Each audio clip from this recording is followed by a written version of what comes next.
زندہ ہیں لیکن تم نہیں جانتے۔ اور ہم کسی قدر خوف اور بھوک اور مال اور جانوں اور میووں کے نقصان سے تمہاری آزمائش کریں گے، تو صبر کرنے والوں کو خدا کی خوشنودی کی بشارت سنا دو۔ ان لوگوں پر جب کوئی مصیبت واقع ہوتی ہے تو کہتے ہیں کہ ہم خدا ہی کا مال ہیں اور اسی کی طرف لوٹ کر جانے والے ہیں۔ یہی لوگ ہیں جن پر ان کے پروردگار کی مہربانی اور رحمت ہے، اور یہی سیدھے رستے پر ہیں۔ بے شک کوہ صفا اور مروہ خدا کی نشانیوں میں سے ہیں، تو جو شخص خانہ کعبہ کا حج یا عمرہ کرے اس پر کچھ گناہ نہیں کہ دونوں کا طواف کرے، بلکہ طواف ایک قسم کا نیک کام ہے، اور جو کوئی نیک کام کرے تو خدا قدر شناس اور دانا ہے۔ جو لوگ ہمارے حکموں اور ہدایتوں کو جو ہم نے نازل کی ہیں کسی غرض فاسد سے چھپاتے ہیں، باوجود کہ ہم نے ان کو لوگوں کے سمجھانے کے لیے اپنی کتاب کھول کھول کر بیان کر دیا ہے، ایسوں پر خدا اور تمام لعنت کرنے والے لعنت کرتے ہیں۔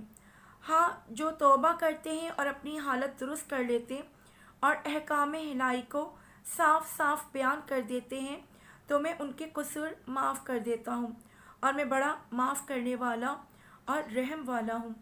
جو لوگ کافر ہوئے اور کافر ہی مرے، ایسوں پر خدا کی اور فرشتوں کی اور لوگوں کی سب کی لعنت، اور ہمیشہ اسی لعنت میں گرفتار رہیں گے۔ ان سے نہ تو عذاب ہی ہلکا کیا جائے گا اور نہ انہیں کچھ مہلت ملے گی۔ اور لوگوں، تمہارا معبود خدائے واحد ہے، اس بڑے مہربان اور رحم کرنے والے کے سوا کوئی عبادت کے لائق نہیں۔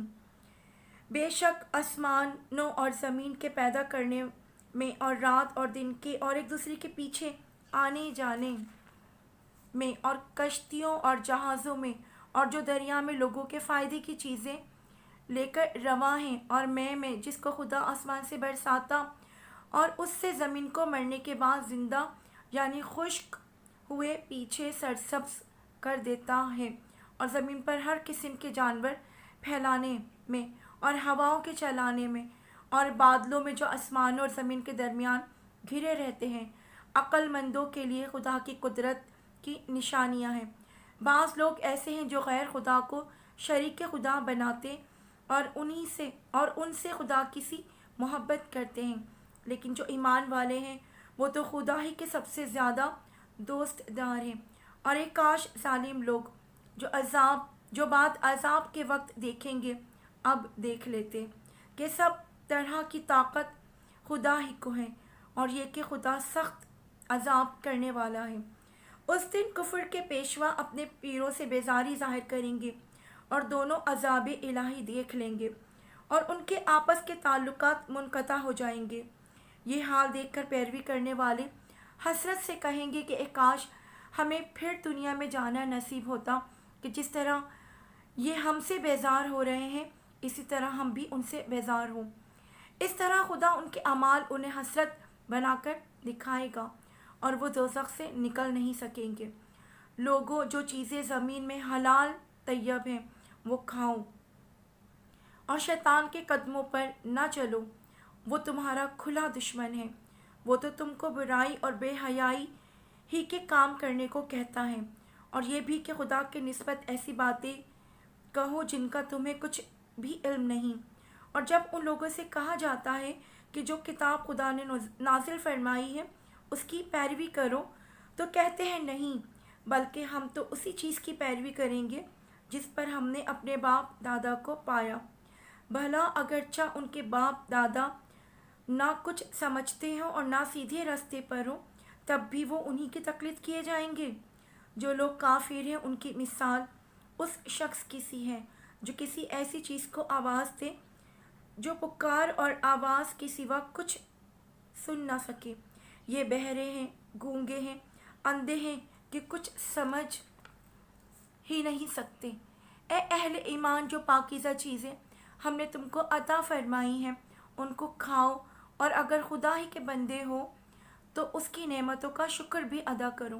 اس نے تم پر مرا ہوا جانور اور لہو اور سور کا گوشت اور جس چیز پر خدا کے سوا کسی اور کا نام پکارا جائے حرام کر دیا ہے۔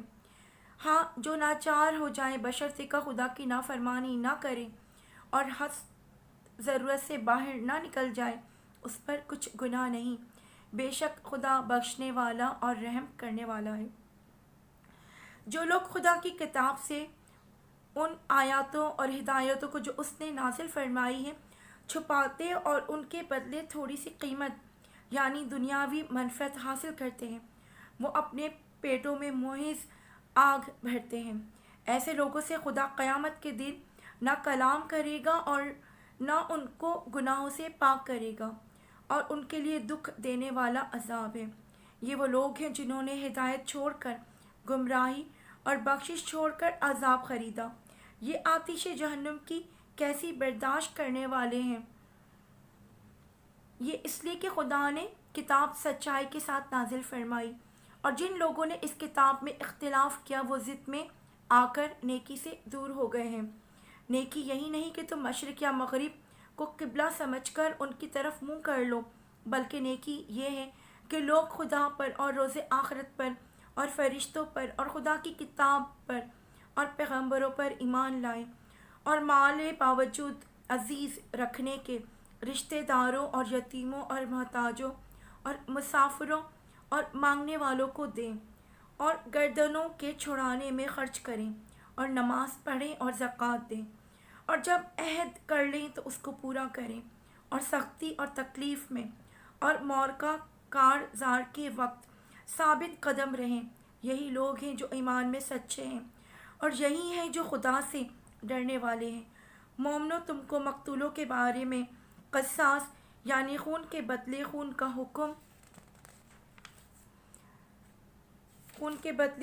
کا حکم دیا جاتا ہے، اس طرح پر کہ آزاد کے بدلے آزاد اور مارا جائے، اور غلام کے بدلے غلام اور عورت کے بدلے عورت۔ اور اگر قاتل کو اس کے مقتول بھائی کی قصاص میں سے کچھ معاف کر دیا جائے تو وارث مقتول کو پسندیدہ طریق سے قرارداد کی پیروی یعنی مطالبہ خو نہا کرنا اور قاتل کو خوش خوئی کے ساتھ ادا کرنا چاہیے۔ یہ پروردگار کی طرف سے تمہارے لیے آسانی اور مہربانی ہے۔ جو اس کے بعد زیادتی کرے اس کے لیے دکھ کا عذاب ہے۔ اور اے اہل عقل، حکم قصاص میں تمہاری زندگانی ہے کہ تم قتل و خون ریزی سے بچو۔ تم پر فرض کیا جاتا ہے کہ جب تم میں سے کسی کو موت کا وقت آ جائے تو اگر وہ کچھ مال چھوڑ جانے والا ہو تو ماں باپ اور رشتہ داروں کے لیے دستور کے مطابق وصیت کر جائے۔ خدا سے ڈرنے والوں پر یہ ایک حق ہے، جو شخص وصیت کو سننے کے بعد بدل ڈالے تو اس کے بدلنے کا گناہ انہی لوگوں پر ہے جو اس کو بدلیں، اور بے شک خدا سنتا جانتا ہے۔ اگر کسی کو وصیت کرنے والے کی طرف سے کسی وارث کی طرفداری یا حق تلفی کا اندیشہ ہو تو اگر وہ وصیت کو بدل کر وارثوں میں صلح کرا دے تو اس پر کچھ گناہ نہیں، بے شک خدا بخشنے والا اور رحم والا ہے۔ مومنو، تم پر روزے فرض کیے گئے ہیں جس طرح تم سے پہلے لوگوں پر فرض کیے گئے تھے، تاکہ تم پرہیزگار بنو۔ روزے داروں کے دن گنتی کے چند روزے، تو جو شخص تم میں سے بیمار ہو یا سفر میں ہو تو دوسرے دنوں میں روزوں کا شمار پورا کر لیں، اور جو لوگ روزہ رکھنے کی طاقت رکھیں لیکن رکھے نہیں وہ روزے کے بدلے محتاج کو کھانا کھلا دیں۔ اور جو کوئی شوق سے نیکی کرے تو اس کے حق میں زیادہ اچھا ہے، اور اگر سمجھو تو روزہ رکھنا ہی تمہارے حق میں بہتر ہے۔ روزوں کا مہینہ رمضان کا مہینہ ہے جس میں قرآن اول نازل ہوا، جو لوگوں کا رہنما ہے اور جس میں ہدایت کی کھلی نشانیاں ہیں، اور جو حق و باطل کو الگ الگ کرنے والا ہے۔ تو جو کوئی تم میں سے اس مہینے میں موجود ہو چاہیے کہ پورے مہینے کے روزے رکھے، اور جو بیمار ہو یا سفر میں ہو تو دوسرے دنوں میں رکھ کر ان کا شمار پورا کر لے۔ خدا تمہارے حق میں آسانی چاہتا ہے اور سختی نہیں چاہتا، اور یہ آسانی کا حکم اس لیے دیا گیا ہے کہ تم روزوں کا شمار پورا کر لو، اور اس احسان کے بدلے کہ خدا نے تم کو ہدایت بخشی ہے تم اس کو بزرگی سے یاد کرو اور اس کا شکر کرو۔ اور اے پیغمبر، جب تم سے میرے بندے میرے بارے میں دریافت کریں تو کہہ دو کہ میں تو تمہارے پاس ہوں۔ جب کوئی پکارنے والا مجھے پکارتا ہے تو میں اس کی دعا قبول کرتا ہوں۔ تو ان کو چاہیے کہ میرے حکموں کو مانیں اور مجھ پر ایمان لائیں تاکہ نیک رستہ پائیں۔ روزوں کی راتوں میں تمہارے لیے اپنی عورتوں کے پاس جانا جائز کر دیا گیا ہے۔ وہ تمہاری پوشاک ہیں اور تم ان کی پوشاک ہو۔ خدا کو معلوم ہے کہ تم ان کے پاس جانے سے اپنے حق میں خیانت کرتے تھے، تو اس نے تم پر مہربانی کی اور تمہاری حرکات سے درگزر فرمائی۔ اب تم کو اختیار ہے کہ ان سے مباشرت کرو، اور خدا نے جو چیز تمہارے لیے لکھ رکھی ہے یعنی اولاد، اس کو خدا سے طلب کرو اور کھاؤ اور پیو یہاں تک کہ صبح کی سفید دھاری رات کی سیاہ دھاری سے الگ نظر آنے لگے۔ پھر روزہ رکھ کر رات تک پورا کرو، اور جب تم مسجدوں میں اعتکاف بیٹھے ہو تو ان سے مباشرت نہ کرو، یہ خدا کی حدیں ہیں، ان کے پاس نہ جانا۔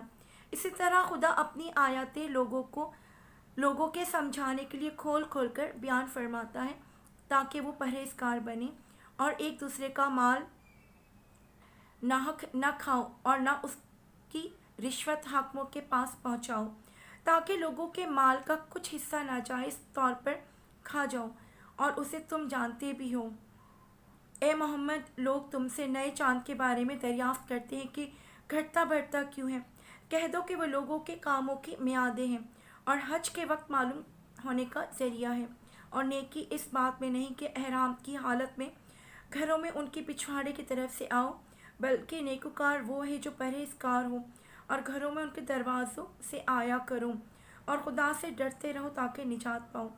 اور جو لوگ تم سے لڑتے ہیں تم بھی خدا کی راہ میں ان سے لڑو، مگر زیادتی نہ کرنا کہ خدا زیادتی کرنے والوں کو دوست نہیں رکھتا۔ اور ان کو جہاں پاؤ قتل کر دو، اور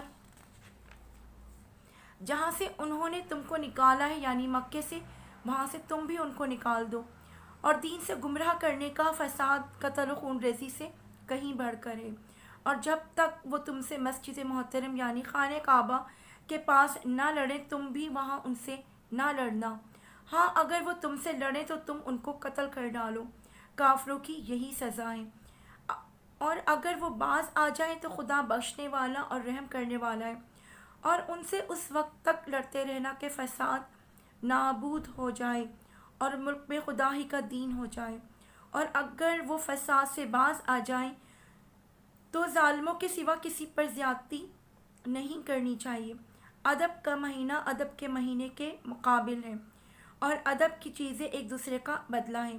بس اگر کوئی تم پر زیادتی کرے تو جیسی زیادتی وہ تم پر کرے ویسی تم اس پر کرو، اور خدا سے ڈرتے رہو اور جان رکھو کہ خدا ڈرنے والوں کے ساتھ ہے۔ اور خدا کی راہ میں مال خرچ کرو اور اپنے آپ کو ہلاکت میں نہ ڈالو، اور نیکی کرو، بے شک خدا نیکی کرنے والوں کو دوست رکھتا ہے۔ اور خدا کی خوشنودی کے لیے حج اور عمرے کو پورا کرو، اور اگر راستے میں روک لیے جاؤ تو جیسی قربانی میسر ہو کر دو، اور جب تک قربانی اپنے مقام پر نہ پہنچ جائے سر نہ منڈواؤ۔ اور اگر کوئی تم میں بیمار ہو یا اس کے سر میں کسی طرح کی تکلیف ہو تو اگر وہ سر منڈوا لے تو اس کے بدلے روزے رکھے یا صدقہ دے یا قربانی کرے۔ پھر جب تکلیف دور ہو کر تم مطمئن ہو جاؤ تو تم میں سے حج کے وقت تک عمرے سے فائدہ اٹھانا چاہیے، وہ جیسی قربانی میسر ہو کرے، اور جس کو قربانی نہ ملے وہ 3 روزے ایام حج میں رکھے اور 7 جب واپس ہو۔ یہ پورے 10 ہوئے۔ یہ حکم اس شخص کے لیے ہے جس کے اہل و عیال مکے میں نہ رہتے ہوں، اور خدا سے ڈرتے رہو اور جان رکھو کہ خدا سخت عذاب دینے والا ہے۔ حج کے مہینے معین ہیں جو معلوم ہیں، تو جو شخص ان مہینوں میں حج کی نیت کر لے تو حج کے دنوں میں نہ عورتوں سے اختلاط کرے، نہ کوئی برا کام کرے اور نہ کسی سے جھگڑے، اور جو نیک کام تم کرو گے وہ خدا کو معلوم ہو جائے گا۔ اور زادی راہ یعنی رستے کا خرچ ساتھ لے جاؤ، کیونکہ بہتر فائدہ زادی راہ کا پرہیزگاری ہے۔ اور اے اہل عقل، مجھ سے ڈرتے رہو، اس کا تمہیں کچھ گناہ نہیں کہ حج کے دنوں میں بذریعہ تجارت اپنے پروردگار سے روزی طلب کرو، اور جب عرفات سے واپس ہونے لگو تو مشعر حرام یعنی مزدلفے میں خدا کا ذکر کرو، اور اس طرح ذکر کرو جس طرح اس نے تم کو سکھایا، اور اس سے بیشتر تم لوگ ان طریقوں سے محض ناواقف تھے۔ پھر جہاں سے لوگ واپس ہو وہیں سے تم بھی واپس تھے، اور خدا سے بخشش مانگو، بے شک خدا بخشنے والا اور رحمت کرنے والا ہے۔ پھر جب حج کے تمام ارکان پورے کر چکو تو مینا میں خدا کو یاد کرو، جس طرح اپنے باپ دادا کو یاد کیا کرتے تھے، بلکہ اس سے بھی زیادہ۔ اور بعض لوگ ایسے ہیں جو خدا سے التجا کرتے ہیں کہ اے پروردگار، ہم کو جو دنیا ہے دنیا ہی میں عنایت کر۔ ایسے لوگوں کا آخرت میں کچھ حصہ نہیں۔ اور بعض ایسے ہیں کہ دعا کرتے ہیں کہ پروردگار، ہم کو دنیا میں بھی نعمت عطا فرما اور آخرت میں بھی نعمت بخشیو، اور دوزخ کے عذاب سے محفوظ رکھیو۔ یہی لوگ ہیں جن کے لیے ان کے کاموں کا حصہ یعنی اجر نیک تیار ہے، اور خدا جلد حساب لینے والا اور جلد اجر دینے والا ہے۔ اور قیام منع کے دنوں میں جو گنتی کے دن ہیں، خدا کو یاد کرو۔ اگر کوئی جلدی کرے اور 2 ہی دن میں چل دے تو اس پر کچھ گناہ نہیں، اور جو بعد تک ٹھہرا رہے اس پر بھی کچھ گناہ نہیں۔ یہ باتیں اس شخص کے لیے ہیں جو خدا سے ڈرے، اور تم لوگ خدا سے ڈرتے رہو، اور جان رکھو کہ تم سب اس کے پاس جمع کیے جاؤ گے۔ اور کوئی شخص تو ایسا ہے جس کی گفتگو دنیا کی زندگی میں تم کو دلکش معلوم ہوتی ہے، اور وہ اپنے ماضی و ضمیر پر خدا کو گواہ بناتا ہے، حالانکہ وہ سخت جھگڑالو ہے، اور جب پیٹھ پھیر کر چلا جاتا ہے تو زمین میں دوڑتا پھرتا ہے تاکہ اس میں فتنہ انگیزی کرے اور کھیتی کو برباد اور انسانوں اور حیوانوں کی نسل کو نابود کر دے۔ اور خدا فتنہ انگیزی کو پسند نہیں کرتا، اور جب اس سے کہا جاتا ہے کہ خدا سے خوف کر تو غرور اس کو گناہ میں پھنسا دیتا ہے۔ سو ایسے کو جہنم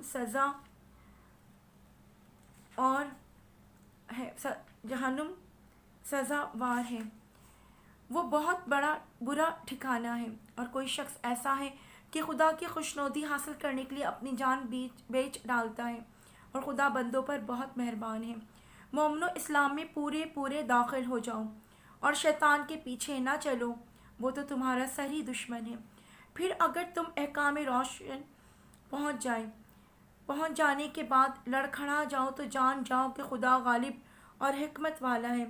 کیا یہ لوگ اسی بات کے منتظر ہیں کہ ان پر خدا کا عذاب بادل کے سائبانوں میں نازل ہو، اور فرشتے بھی اتر آئیں اور کام تمام کر دیا جائے، اور سب کاموں کا رجوع خدا ہی کی طرف ہے۔ اے محمد صلی اللہ علیہ وآلہ وسلم، بنی اسرائیل سے پوچھو کہ ہم نے ان کو کتنی کھلی نشانیاں دیں، اور جو شخص خدا کی نعمت کو اپنے پاس آنے کے بعد بدل دے تو خدا سخت عذاب کرنے والا ہے۔ اور جو کافر ہیں ان کے لیے دنیا کی زندگی خوشنما کر دی گئی ہے، اور وہ مومنوں سے تمسخر کرتے ہیں، لیکن جو پرہیزگار ہیں وہ قیامت کے دن ان پر غالب ہوں گے، اور خدا جس کو چاہتا ہے بے شمار رزق دیتا ہے۔ پہلے تو سب لوگوں کا ایک ہی مذہب تھا، لیکن وہ آپس میں اختلاف کرنے لگے، تو خدا نے ان کی طرف بشارت دینے والے اور ڈر سنانے والے پیغمبر بھیجے، اور ان پر سچائی کے ساتھ کتابیں نازل کی، تاکہ جن امور میں لوگ اختلاف کرتے تھے ان میں فیصلہ کر دیں۔ اور اس میں اختلاف بھی انہی لوگوں نے کیا جن کو کتاب دی گئی تھی، باوجود کہ ان کے پاس کھلے ہوئے احکام آ چکے تھے، اور یہ اختلاف انہی نے صرف آپس کی ضد سے کیا۔ تو جس مرحلے میں وہ اختلاف کرتے تھے، خدا نے اپنی مہربانی سے مومنوں کو اس کی راہ دکھا دی، اور خدا جس کو چاہتا ہے سیدھا رستہ دکھا دیتا ہے۔ کیا تم یہ خیال کرتے ہو کہ یوں ہی بہشت میں داخل ہو جاؤ گے، اور ابھی تم کو پہلے لوگوں کسی مشکلیں تو پیش آئی نہیں؟ ان کو بڑی بڑی سختیاں اور تکلیف پہنچی، اور صعوبتوں میں وہ ایسے ہلا دیے گئے، یہاں تک کہ پیغمبر اور مومن لوگ جو ان کے ساتھ تھے سب پکار اٹھے کہ کب خدا کی مدد آئے گی۔ دیکھو، خدا کی مدد ان قریب آیا چاہتی ہے۔ اے محمد، لوگ تم سے پوچھتے ہیں کہ خدا کی راہ میں کس طرح کا مال خرچ کریں۔ کہہ دو کہ جو چاہو خرچ کرو، لیکن جو مال خرچ کرنا چاہو وہ بدرجہ اہل استحقاق یعنی ماں باپ کو اور قریب کے رشتہ داروں کو اور یتیموں کو اور محتاجوں کو اور مسافروں کو سب کو دو۔ جو بھلائی تم کرو گے خدا اس کو جانتا ہے۔ مسلمانوں، تم پر خدا کے راستے میں لڑنا فرض کر دیا گیا ہے۔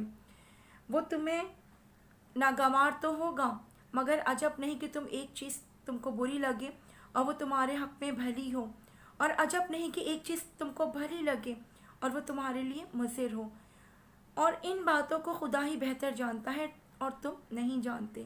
اے محمد، لوگ تم سے عزت والے مہینوں میں لڑائی کرنے کے بارے میں دریافت کرتے ہیں۔ کہہ دو کہ ان میں لڑنا بڑا گناہ ہے، اور خدا کی راہ سے روکنا اور اسے کفر کرنا اور مسجد حرام یعنی خانہ کعبہ میں جانے سے بند کرنا اور اہل مسجد کو اس سے نکال دینا جو یہ کفار کرتے ہیں، خدا کے نزدیک اس سے بھی زیادہ گناہ ہے اور فتنہ انگیزی خون ریزی سے بڑھ کر ہے۔ اور یہ لوگ ہمیشہ تم سے لڑتے رہیں گے، یہاں تک کہ اگر دور رکھیں تو تم کو تمہارے دین سے پھیر دیں، اور جو کوئی تم میں سے اپنے دین سے پھر کر کافر ہو جائے گا اور کافر ہی مرے گا تو ایسے لوگوں کے اعمال دنیا اور آخرت دونوں میں برباد ہو جائیں گے، اور یہی لوگ دوزخ میں جانے والے ہیں جس میں ہمیشہ رہیں گے۔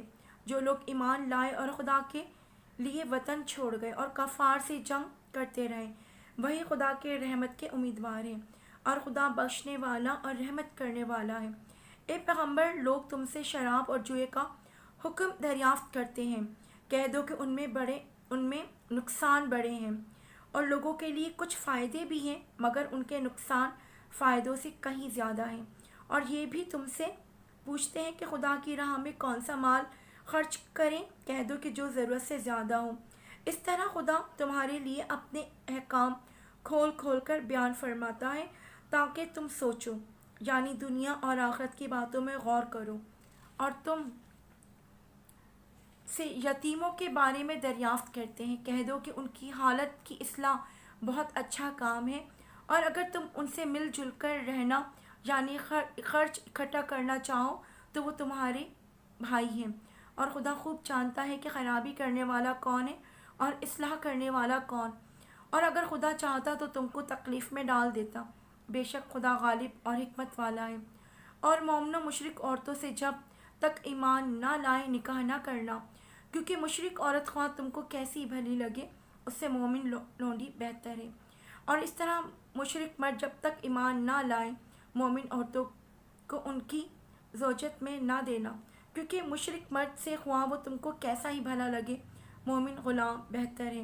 یہ مشرک لوگوں کو دوزخ کی طرف بلاتے ہیں، اور خدا اپنی مہربانی سے بہشت اور بخشش کی طرف بلاتا ہے اور اپنے حکم لوگوں سے کھول کھول کر بیان کرتا ہے تاکہ نصیحت حاصل کریں۔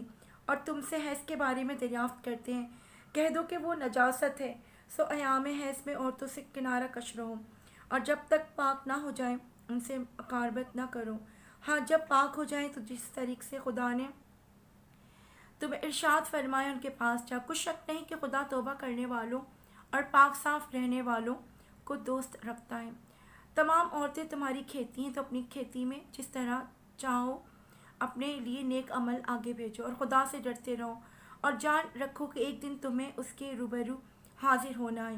اور اے پیغمبر، ایمان والوں کو بشارت سنا دو، اور خدا کے نام کو اس بات کا ہیلا نہ بنانا کہ اس کی قسمیں کھا کھا کر سلوک کرنے اور پرہیزگاری کرنے اور لوگوں میں صلح و سازگاری کرنے سے رک جاؤ، اور خدا سب کچھ سنتا اور جانتا ہے۔ خدا تمہاری لغو قسموں پر تم سے مواخذہ نہیں کرے گا، لیکن جو قسمیں تم کثرت دلی سے کھاؤ گے ان پر مواخذہ کرے گا، اور خدا بخشنے والا بردبار ہے۔ جو لوگ اپنی عورتوں کے پاس جانے سے قسم کھا لیں ان کو 4 مہینے تک انتظار کرنا چاہیے، اور اس عرصے میں تم اس سے رجوع کر لیں تو خدا بخشنے والا مہربان ہے۔ اور اگر طلاق کا ارادہ کر لیں تو بھی خدا سنتا اور جانتا ہے۔ اور طلاق والی عورتیں 3 حیض تک اپنے دیے روک رکھے رہیں، اور اگر وہ خدا اور روز قیامت پر ایمان رکھتی ہیں تو ان کو جائز نہیں کہ خدا نے جو کچھ ان کے شکم میں پیدا کیا ہے اس کو چھپائے، اور ان کے خاوند اگر پھر موافقت چاہیں تو اس مدت میں وہ ان کی اپنی زوجت لے لینے کو زیادہ حقدار ہے۔ اور عورتوں کا حق مردوں پر اور ویسا ہی ہے جیسے دستور کے مطابق مردوں کا حق عورتوں پر ہے۔ البتہ مردوں کو عورتوں پر فضیلت ہے اور خدا غالب اور صاحب حکمت ہے۔ طلاق صرف 2 بار ہے، یعنی جب 2 دفعہ طلاق دے دی جائے تو پھر عورتوں کو یا تو بطریق شائستہ نکاح میں رہنے دینا ہے یا بھلائی کے ساتھ چھوڑ دینا۔ یہ جائز نہیں کہ جو مہر تم ان کو دے چکے ہو ان میں سے کچھ واپس لے لو۔ ہاں، اگر زن و شوہر کو خوف ہو کہ وہ خدا کی حدوں کو قائم نہیں رکھ سکیں گے تو اگر خاوند کے ہاتھ سے رہائی پانے کے بدلے میں کچھ دے ڈالے تو دونوں پر کچھ گناہ نہیں۔ یہ خدا کی مقرر کی ہوئی حدیں ہیں، ان سے باہر نہ نکلنا، اور جو لوگ خدا کی حدوں سے باہر نکل جائیں وہ گناہ گار ہوں گے۔ پھر اگر شوہر 2 طلاقوں کے بعد تیسری طلاق عورت کو دے دے تو اس کے بعد جب تک عورت کسی دوسرے شخص سے نکاح نہ کر لے اس پہلے شوہر پر حلال نہ ہوگی۔ ہاں، اگر دوسرا خاوند بھی طلاق دے دے اور عورت اور پہلا خاوند پھر ایک دوسرے کی طرف رجوع کر لے تو ان پر کچھ گناہ نہیں، بشرطیکہ کہ دونوں یقین کر لیں کہ خدا کی حدوں کو قائم رکھ سکیں گے، اور یہ خدا کی حدیں ہیں وہ ان لوگوں کے لیے بیان فرماتا ہے جو دانش رکھتے ہیں۔ اور جب تم عورتوں کو 2 دفعہ طلاق دے چکو اور ان کی عدت پوری ہو جائے تو انہیں یا تو حسن سلوک سے نکاح میں رہنے دو یا بطریق شائستہ رخصت کر دو، اور اس نیت سے ان کو نکاح میں نہ رہنے دینا چاہیے کہ انہیں تکلیف دو اور ان پر زیادتی کرو، اور جو ایسا کرے گا وہ اپنا ہی نقصان کرے گا۔ اور جو خدا کے احکام کو ہنسی اور کھیل نہ بناؤ، اور خدا نے تم کو جو نعمتیں بخشی ہیں اور تم پر جو کتاب اور دانائی کی باتیں نازل کی ہیں جن سے وہ تمہیں نصیحت فرماتا ہے ان کو یاد کرو، اور خدا سے ڈرتے رہو اور جان رکھو کہ خدا ہر چیز سے واقف ہے۔ اور جب تم عورتوں کو طلاق دے چکو اور ان کی عدت پوری ہو جائے تو ان کو دوسرے شوہروں کے ساتھ جب وہ آپس میں جائز طور پر راضی ہو جائیں نکاح کرنے سے مت روکو۔ اس حکم سے اس شخص کو نصیحت کی جاتی ہے جو تم میں خدا اور روز آخرت پر یقین رکھتا ہے۔ یہ تمہارے لیے نہایت خوب اور بہت پاکیزگی کی بات ہے، اور خدا جانتا ہے اور تم نہیں جانتے۔ اور مائیں اپنے بچوں کو پورے 2 سال دودھ پلائیں۔ یہ حکم اس شخص کے لیے ہے جو پوری مدت تک دودھ پلوانا چاہے، اور دودھ پلانے والی ماؤں کا کھانا اور کپڑا دستور کے مطابق باپ کے ذمے ہوگا۔ کسی شخص کو اس کی طاقت سے زیادہ تکلیف نہیں دی جاتی، تو یاد رکھو کہ نہ تو ماں کو اس کے بچے کے سبب نقصان پہنچایا جائے اور نہ باپ کو اس کی اولاد کی وجہ سے نقصان پہنچایا جائے، اور اس طرح نان نفقہ بچے کے وارث کے ذمے ہے۔ اور اگر دونوں یعنی ماں باپ آپس کی رضامندی اور صلاح سے بچے کا دودھ چھڑانا چاہیں تو ان پر کچھ گناہ نہیں، اور اگر تم اپنی اولاد کو دودھ پلوانا چاہو تو تم پر کچھ گناہ نہیں، بشرطیکہ تم دودھ پلانے والیوں کو دستور کے مطابق ان کا حق جو تم نے دینا کیا تھا دے دو، اور خدا سے ڈرتے رہو اور جان رکھو کہ جو کچھ تم کرتے ہو خدا اس کو دیکھ رہا ہے۔ اور جو لوگ تم میں سے مر جائیں اور عورتیں چھوڑ جائیں تو عورتیں 4 مہینے 10 دن اپنے آپ کو روکے رہیں، اور جب یہ عدت پوری کر چکے اور اپنے حق میں پسندیدہ کام یعنی نکاح کر لیں تو تم پر کچھ گناہ نہیں، اور خدا تمہارے سب کاموں سے واقف ہے۔ اگر تم کنائے کی باتوں میں عورتوں کو نکاح کا پیغام بھیجو یا نکاح کی خواہش کو اپنے دلوں میں مخفی رکھو تو تم پر کچھ گناہ نہیں۔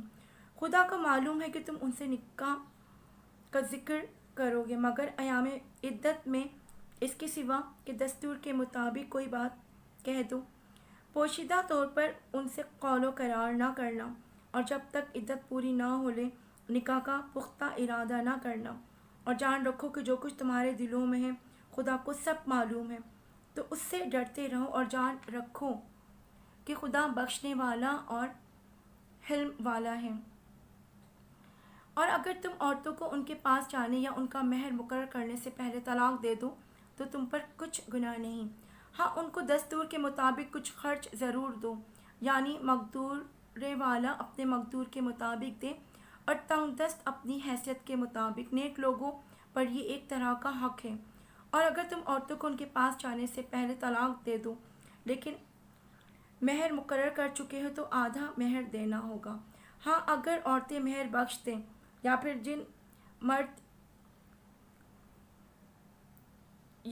مرد جن کے ہاتھ میں عقد نکاح ہے اپنا حق چھوڑ دیں، اور پورا مہر دے دے تو ان کو اختیار ہے، اور اگر تم مرد لوگ اپنا حق چھوڑ دو تو یہ پرہیزگاری کی بات ہے۔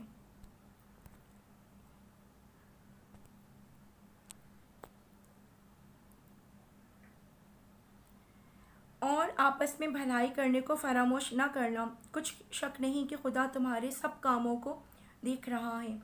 مسلمانوں سب نمازیں، خصوصاً بیچ کی نماز یعنی نماز اثر، پورے التزام کے ساتھ ادا کرتے رہو، اور خدا کے آگے ادب سے کھڑے رہا کرو، اور اگر تم خوف کی حالت میں ہو تو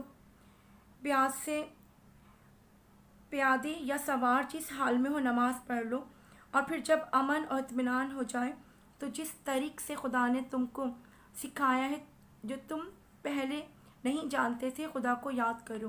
اور جو لوگ تم میں سے مر جائیں اور عورتیں چھوڑ جائیں، وہ اپنی عورتوں کے حق میں وصیت کر جائیں کہ ان کے 1 سال تک خرچ دیا جائے گا اور گھر سے نہ نکالی جائیں۔ ہاں، اگر وہ خود گھر سے نکل جائیں اور اپنے حق میں پسندیدہ کام یعنی نکاح کر لیں تو تم پر کچھ گناہ نہیں۔ اور خدا زبردست حکمت والا ہے، اور متعلقہ عورتیں کو بھی دستور کے مطابق نان و نفقہ دینا چاہیے۔ پرہیزگاروں پر یہ بھی حق ہے۔ اس طرح خدا اپنے احکام تمہارے لیے بیان فرماتا ہے تاکہ تم سمجھو۔ بھلا تم نے ان لوگوں کو نہیں دیکھا جو شمار میں ہزاروں میں تھے اور موت کے ڈر سے اپنے گھروں سے نکل بھاگے تھے؟ تو خدا نے ان کو حکم دیا کہ مر جاؤ، پھر ان کو زندہ بھی کر دیا۔ کچھ شک نہیں کہ خدا لوگوں پر مہربانی رکھتا ہے، لیکن اکثر لوگ شکر نہیں کرتے۔ اور مسلمانوں، خدا کی راہ میں جہاد کرو اور جان رکھو کہ خدا سب کچھ سنتا اور سب کچھ جانتا ہے۔ کوئی ہے کہ خدا کو قرض حسنہ دے کہ وہ اس کے بدلے اس کو کئی حصے زیادہ دے گا؟ اور خدا ہی روزی کو تنگ کرتا ہے اور وہی اسے کشادہ کرتا ہے، اور تم اسی کی طرف لوٹ کر جاؤ گے۔ بھلا تم نے جس بنی اسرائیل کی ایک جماعت کو نہیں دیکھا جس نے موسیٰ کے بعد اپنے پیغمبر سے کہا کہ آپ ہمارے لیے ایک بادشاہ مقرر کر دیں تاکہ ہم خدا کی راہ میں جہاد کریں؟ پیغمبر نے کہا کہ اگر تم کو جہاد کا حکم دیا جائے تو عجب نہیں کہ لڑنے سے پہلے پہلو تہی کرو۔ وہ کہنے لگے کہ ہم راہ خدا میں کیوں نہ لڑیں گے، جبکہ ہم وطن سے خارج اور بال بچوں سے جدا کر دیے گئے ہیں۔ لیکن جب ان کو جہاد کا حکم دیا گیا تو وہ چند اشخاص کے سوا سب پھر گئے۔ خدا ظالموں سے خوب واقف ہے۔ اور پیغمبر نے ان سے یہ بھی کہا کہ خدا نے تم پر طالوت کو بادشاہ مقرر فرمایا ہے۔ وہ بولے کہ اسے ہم پر بادشاہی کا حق کیوں کر ہو سکتا ہے؟ بادشاہی کے مستحق تو ہم ہیں، اور اس کے پاس تو بہت سی دولت بھی نہیں۔ پیغمبر نے کہا کہ خدا نے اس کو تم پر فضیلت دی ہے اور بادشاہ ہی کے لیے منتخب فرمایا ہے۔ اس نے اسے علم بھی بہت سب بخشا ہے اور تن و توش بھی بڑا عطا کیا ہے، اور خدا کو اختیار ہے جسے چاہے بادشاہی بخشے۔ وہ بڑا کشائش والا اور دانا ہے۔ اور پیغمبر نے ان سے کہا کہ ان کی بادشاہی کی نشانی یہ ہے کہ تمہارے پاس ایک صندوق آئے گا جس کو فرشتے اٹھائے ہوئے ہوں گے۔ اس میں تمہارے پروردگار کی طرف سے تسلی بخشنے والی چیز ہوگی، اور کچھ اور چیزیں بھی ہوں گی جو موسیٰ اور ہارون چھوڑ گئے تھے۔ اگر تم ایمان رکھتے ہو تو تمہارے لیے ایک بڑی نشانی ہے۔ غرض جب طالوت فوجیں لے کر روانہ ہوا تو اس نے ان سے کہا کہ خدا ایک نہر سے تمہاری آزمائش کرنے والا ہے، تو جو شخص اس میں سے پانی پی لے گا اس کی نسبت تصور کیا جائے گا کہ وہ میرا نہیں، اور جو نہ پیے گا وہ سمجھا جائے گا کہ میرا ہے۔ ہاں، اگر کوئی ہاتھ سے چلو بھر پانی لے لے تو خیر۔ جب وہ لوگ نہر پر پہنچے تو چند شخصوں کے سوا سب نے پانی پی لیا۔ پھر جب طالوت اور مومن لوگ جو اس کے ساتھ تھے نہر کے پار ہو گئے تو کہنے لگے کہ آج ہم میں جالوت اور اس کے لشکر سے مقابلہ کرنے کی طاقت نہیں۔ جو لوگ یقین رکھتے تھے کہ ان کو خدا کے روبرو حاضر ہونا ہے، وہ کہنے لگے کہ بعض اوقات تھوڑی سی جماعت نے خدا کے حکم سے بڑی جماعت پر فتح حاصل کی ہے، اور خدا استقلال رکھنے والوں کے ساتھ ہے۔ اور جب وہ لوگ جالوت اور اس کے لشکر کے مقابل آئے تو خدا سے دعا کی کہ اے پروردگار، ہم پر صبر کرنے کے دہانے کھول دے اور ہمیں لڑائی میں ثابت قدم رکھ، لشکر کفار پر احتیاط کر۔ تو طالوت کی فوج نے خدا کے حکم سے ان کو ہزیمت دی، اور داؤد نے جالوت کو قتل کر ڈالا، اور خدا نے اس کو بادشاہی اور دانائی بخشی اور جو کچھ چاہا سکھایا، اور خدا لوگوں کو ایک دوسرے پر چڑھائی اور حملہ کرنے سے ہٹاتا نہ رہتا تو ملک تباہ ہو جاتا، لیکن خدا اہل عالم پر بڑا مہربان ہے۔ یہ خدا کی آیتیں ہیں جو ہم تم کو سچائی کے ساتھ پڑھ کر سناتے ہیں، اور اے محمد تم بلا شبہ پیغمبروں میں سے ہو۔ السلام علیکم ورحمۃ اللہ۔